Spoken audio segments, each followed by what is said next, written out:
Hello everyone, আসসালামু আলাইকুম। আশা করি সবাই ভালো আছেন। আলহামদুলিল্লাহ আমরাও ভালো আছি। তো আমি ঈদের অনেক দিন পরে এই ভিডিও নিয়ে আসলাম, যেহেতু আমি দেশের বাড়িতে ছিলাম। আর এখানে আমার মেজো আপ্পাদের বাসায় গেছি। আর মেজো আপ্পাদের বাসা চক সাইডে অনেক সুন্দর মাঠে ধান হয়েছে, আর এই সাইডে পুকুর।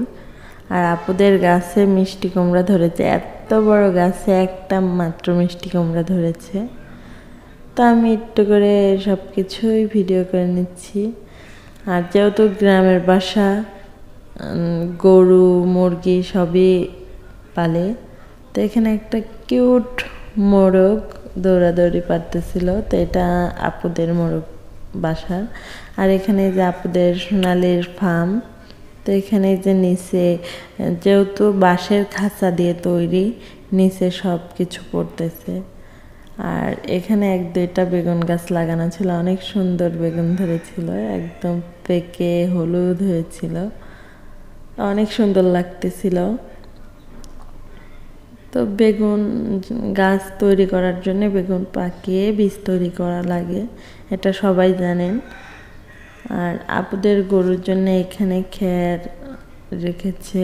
আর এই যে বাড়িতে চলে আসলাম, এখানে কিন্তু 4টা 6টা 7টা গরু আছে। আর যে গরম, গরুর হালও বেহাল, অনেক গরম পড়েছে। আর আপুদের বাড়ি তো আমাদের বাসার পাশে, সেজন্য আমি বিকাল টাইমে একটু হাঁটতে হাঁটতে চলে যাই। আর এখানে অনেক সুন্দর কিন্তু মুরগি হয়েছে, দেখতেই পারছেন। এগুলো সোনালি মুরগি।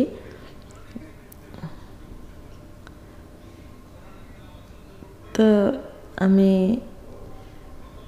আপুদের খামারের ভিতর ঢুকে একটু দেখিয়ে দেব। তো দেখেন এখানে 2টা গরুর দুষ্টামি করতেছিল, আপুর ঘাস দিতে দেরি হয়েছে দেখে। এখানে সবাই দাঁড়িয়েছিল ঘাস খাওয়ার জন্য। এই যে পিচ্ছি 2টাও তাকিয়েছিল। আর এই যে আপুদের খামারের মধ্যে আমি চলে এসেছি। এরপর কিন্তু সোনালি মুরগির দাম অনেক অনেক বেশি। আপু 300 টাকা কেজি বিক্রি করেছে। তো 300 টাকা কেজি বিক্রি করে আপুর লসে এসেছে। মুরগির ছা খারাপ দিয়েছিল যারা দিয়েছে। তো যেহেতু আপু ব্যবসা করে মুরগির, সেজন্য আপু জানে, ছায়ের ওয়েট কম দিয়েছিল, যেগুলো বাছাই ছা থাকে ওইগুলো দিয়েছিল। তো তারপরেও আলহামদুলিল্লাহ আপুর কোনো অভিযোগ নাই যে আল্লাহ একবার লস দেবে আর একবার লাভ দেবে, আল্লাহ সহায় থাক। তো এই যে খামারে এই যে চারিদিকে খাদ্য, পানির পাত্র দিয়ে রেখেছে। আর সবসময় কিন্তু খাদ্য দেয় না, টাইম টু টাইম খাদ্য দেয় 3 বেলা, সকাল দুপুর এবং বিকাল টাইমে। যারা লালন পালন করেন মুরগি তারাই জানেন। আর মুরগিগুলো দেখতে অনেক সুন্দর লাগতেছিল। তো আমি খামারে ঢুকে অনেকক্ষণ ছিলাম।